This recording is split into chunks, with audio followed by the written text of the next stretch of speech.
Greetings, minions! Pibbling Z here, and today I am every bit narwhal on the outside as I am on the inside.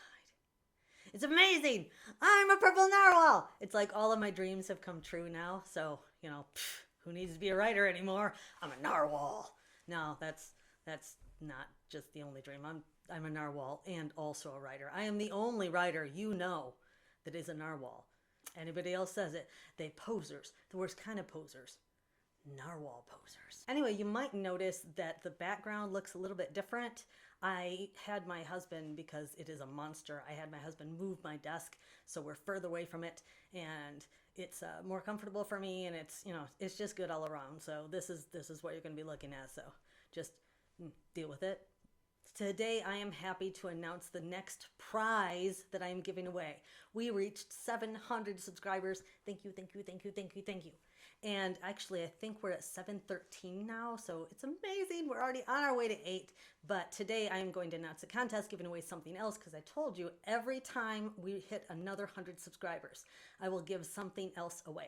And entering will be super, super simple. So grab your friends, grab other minions, make other minions, bring them here, have them subscribe, have them ring the bell for notifications, have them like every video in the world because it helps my self-esteem, and we will keep giving away prizes, and we will keep doing the awesomeness that we've been doing.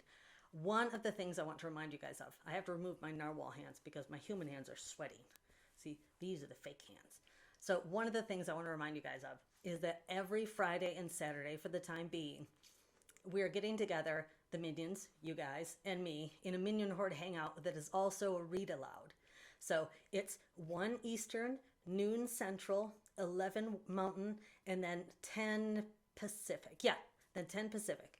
So we're all getting together at those times here on my channel. I do a live stream, and we sit there and I read from my books, and then in between chapters we talk and we hang out, and it's ridiculous and fun and awesome and really cool to engage with you guys. Uncle Paul gets on the chat and he shares like little tidbits, little behind the scenes info about my books, and it's really cool. So you should totally join us. So I actually will see you, a bunch of you, tomorrow, and I'm really looking forward to it. If you can join us, please do. Oh, look, it's Alonso. He wants to leave. He can never leave. Such is my love. Anyway, on to the prize. For hitting 700 subscribers, I'm going to be giving away, ta-da, a brand new Vladimir Todd journal. Now, this journal is really super cool. You can actually, the inside looks like this. You can actually go through, and there are all these different quotes from the books and stuff like that. The artwork in it is incredible. There are also different quotes by me written in Elysian code. So it's super cool journal, and you can write in it. You can write your fiction. You can keep track of your life. You can jot down feelings when it comes to the apocalypse. Anything you want. Or you could write about narwhal envy. It's all right. I understand. So if you would like to win this journal, all you have to do is make sure that you are subscribed to my channel and go below and make some kind of comment. Any kind of comment. I don't even care what it is. It can be just a weird quote, just a joke, whatever. Just make some kind of comment and engage with your fellow minions. You make a comment below, you subscribe to the channel, you're entered to win. And then once we hit 800 subscribers, I give away something else. But this I will give away in my next recorded vlog. So, get to subscribing and get to commenting. Some of you pointed out that I haven't answered all of the questions that you guys posted about writing. So let's deal with that real quick today, and I'll see if I can get you guys some answers, and hopefully that will help. And if it doesn't and you need me to clarify, just let me know below, and let's get to it so you guys can get to work and start writing your stories, or continue, or polish, or something like that, because I'm really excited to help new writers, or other writers, you don't even have to be new, to help writers along the way with whatever it is that I know. I hope I know a lot. I've been doing this a long time, but there are a lot of people that are more qualified than me. So if I can't answer your questions, please know that there are tons of authors out there that will. Amazing authors. So I put it out on Twitter that any minions that had any writing questions should go ahead and ask them. And a bunch of you did, and I put it on Instagram too. So I'm going to answer those questions now. If you guys have more, just let me know. On Twitter, Maggie Wren asked 5 questions. So let's start with hers. 1. What are some good ways to expand on a story without having it feel dragged out? Okay, that actually is something that I'm pretty good at. The thing is, I understand what you're talking about. It's like in Tolkien, he just goes on and on and on. And I mean, you start skimming after a while because there's just too much there and it's dragging out. I firmly believe in sticking with the action in any story because action is where you will grab the reader. Action, you just grab them and pull them all through it. Don't worry too much about the length of your story. Worry about the quality of your story. Drop them immediately in that first chapter into the action, into the story, into the thick of it, and then kind of keep it going as much as you can. It doesn't have to be constant action, constant, go, go, go. But it kind of goes like this. Does that make any sense at all? But those middle parts, the parts that are down a little, just don't get too much inside your own character's head. Because you can after a while. You have to show their thoughts and their feelings on things. But if you stay in their head too long and you're just going on and on about what they feel and what they're thinking, your reader will get really bored. So you can kind of pop in there and pop back out again. That will really help to keep it quickening the pace, but really it's a matter of practice. Number 2, and this one's kind of on the opposite end of the spectrum, how do you pace a fight scene without it feeling too rushed? Now, that is something I think that I'm really good at writing fight scenes. Maybe I'm not, but I think that I am. I've gotten a lot of compliments on them. When it comes to writing fight scenes, it is very easy just to stick with the action. Just to stick with, and then he bit the guy with his fangs, and then he kicked, and sticking in the action. That was a terrible example. But you know what I mean? It's very easy to stick with that. But what we don't think about are the little things about fighting. Like, think about your body. Think about what muscles you use when you're moving a certain way. How those muscles might feel when you're moving in a certain way. What the injuries might feel like as they're happening. Kind of like if you get punched in the jaw. My husband said, I've never been punched in the jaw, but Uncle Paul says it doesn't really hurt at first. It more tingles and surprises you. And then it hurts later. So think about those things like exactly physically what someone would feel like fighting. And then make sure that you put those things in along with their emotions and their thoughts. That will really kind of make that all of that action peppered through, make that fight really last a good amount of time without dragging on. Number 3, how much detail is too much detail? Well, let's go back to Tolkien. There was too much detail. He wrote a lot about like the trees and the foliage and all of this stuff, and it just kept going and going and going. Too much detail, really, it's the innocuous stuff, the stuff that you really don't need to include. We can agree on certain things. We can agree that if I say it's a sunny day, we can agree that odds are the sun's out, the sky is probably blue, the grass is all shining. I mean, we can probably picture those things. If you say it was a sunny summer day, I can probably picture, little kids outside playing, drawing stuff on the sidewalks with sidewalk chalk. You know what I mean? I can picture those things around me. I can hear those things around me. So really don't need to, you can touch on them, but really don't go into a lot of detail. And then the girl that lived next door that has nothing to do with this story, she was blonde with freckles. We'll never hear about her again ever in the story because she's not important. Just And when you are going back and reading your story, if you find yourself kind of skimming, that means you need to do something really important. It's something writers call kill your darlings. What I do is I open up a separate Word file and I cut and paste it into that separate Word file just in case. And then 9 times out of 10, when I read through the original manuscript, it's better for having killed my darlings. Should we use the same character building process for minor characters to have them feel believable? Absolutely. I firmly believe in that. I mean, I'm sure other authors don't. I mean, there have to be authors out there with differing opinions. But I really believe every character that you have, you should be able to answer questions. Like when you guys come to me and you ask me questions about, say, Kristoff, stuff like that. I can answer those questions about Kristoff. I mean, odds are I probably can answer them because I know the characters very, very well. So have those things. Do you have to put all the info in the story? No, you don't. But you have to know what it is in order for you to feel like, okay, this isn't just a character. This is a person. Number 5.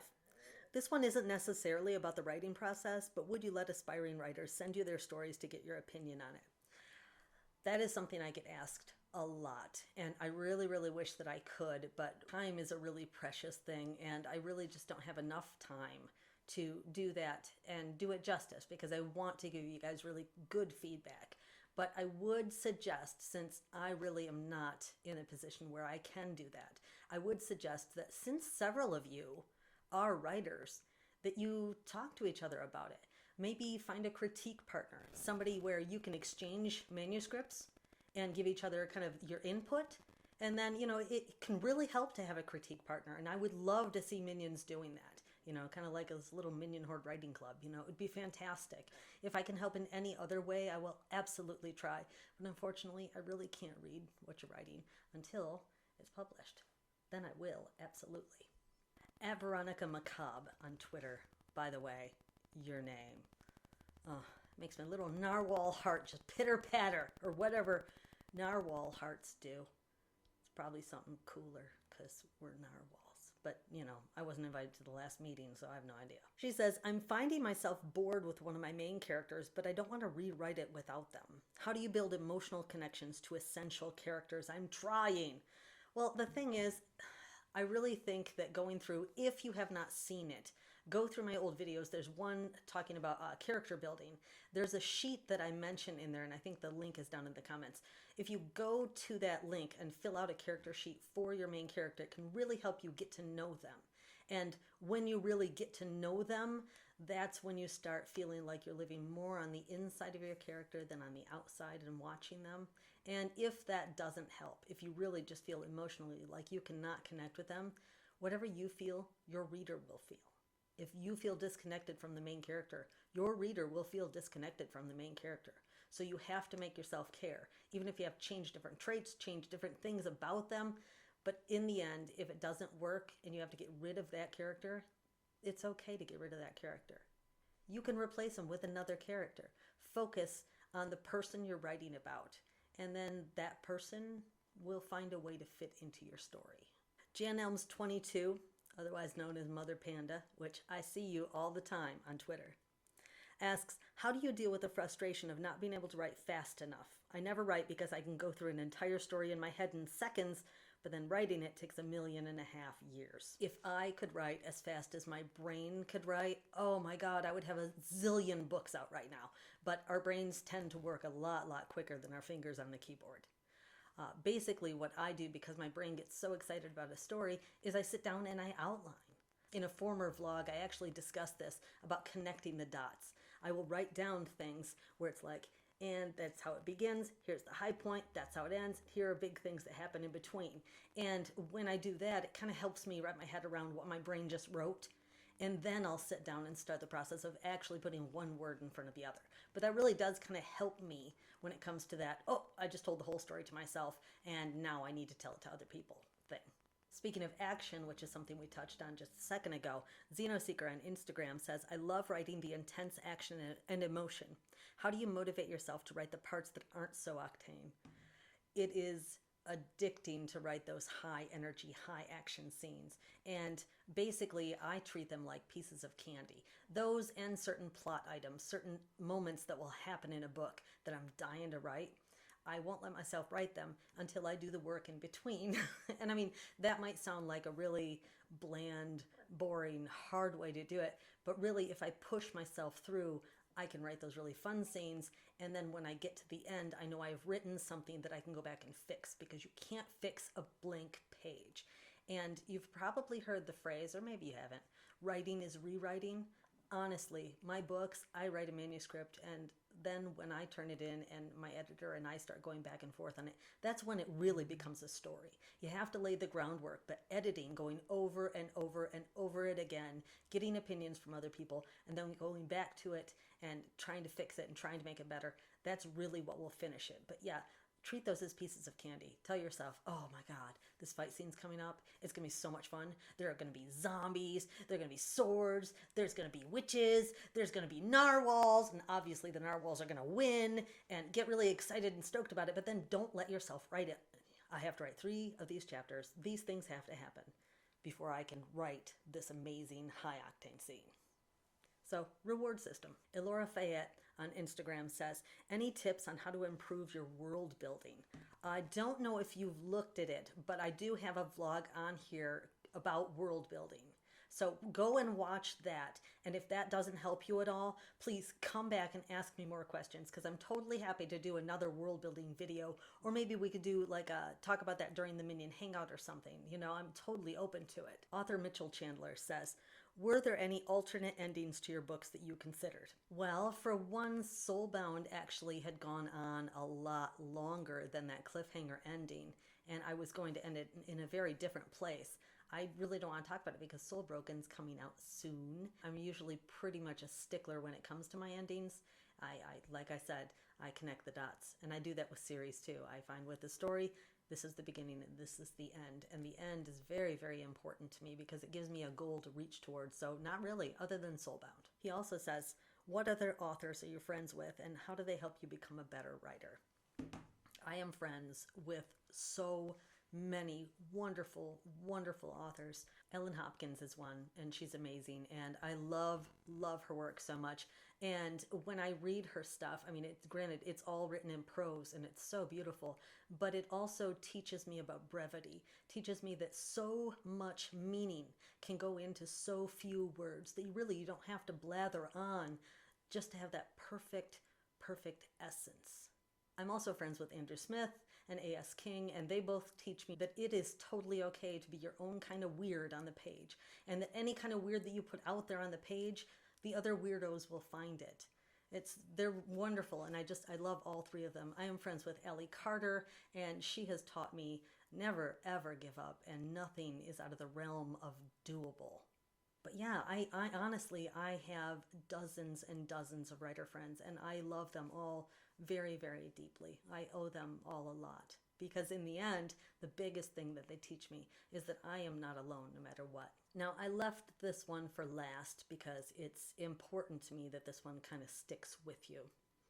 That one emo17 on Instagram says, my question may be kind of sad and not exactly a writing question, I'll admit, but what do you do if you feel no one believes in you when it comes to writing? That is absolutely a writing question. It is really, really important to have someone on your side. I firmly believe if you have one person who believes in you, just one, that's all it takes, just one person.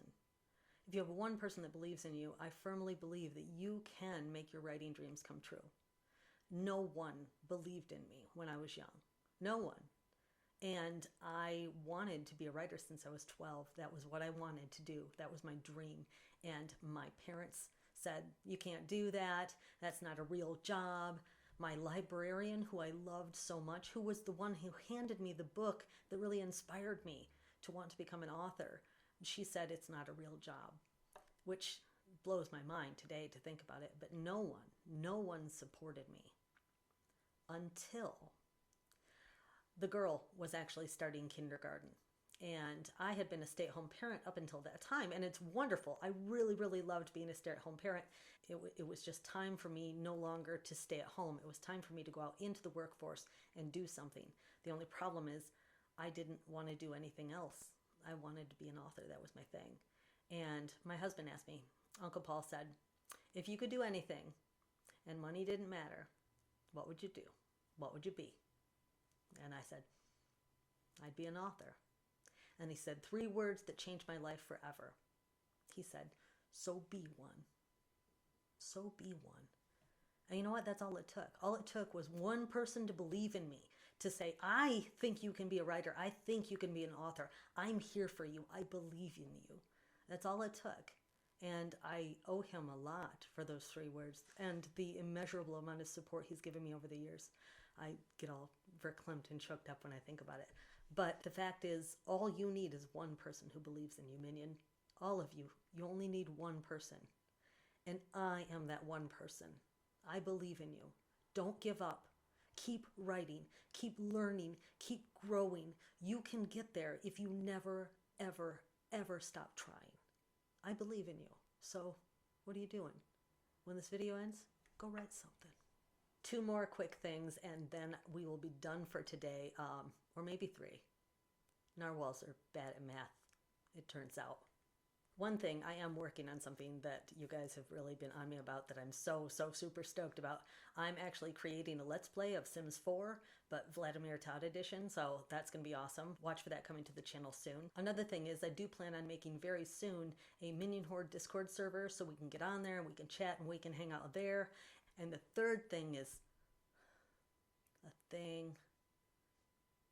something.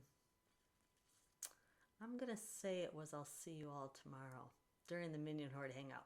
And that might be it. I don't know. Narwhals, you know? Wait, let's put the human hands away. Because we don't need those human hands because we have magic narwhal hands. Listen, minions. You tap into your inner narwhal. Don't you let anybody tell you that you're not a narwhal. Because we're all narwhals inside. Anywho, that's it for me today, minions. I will see you later. Don't forget, be safe, be good. And remember, Narwhal Z loves you.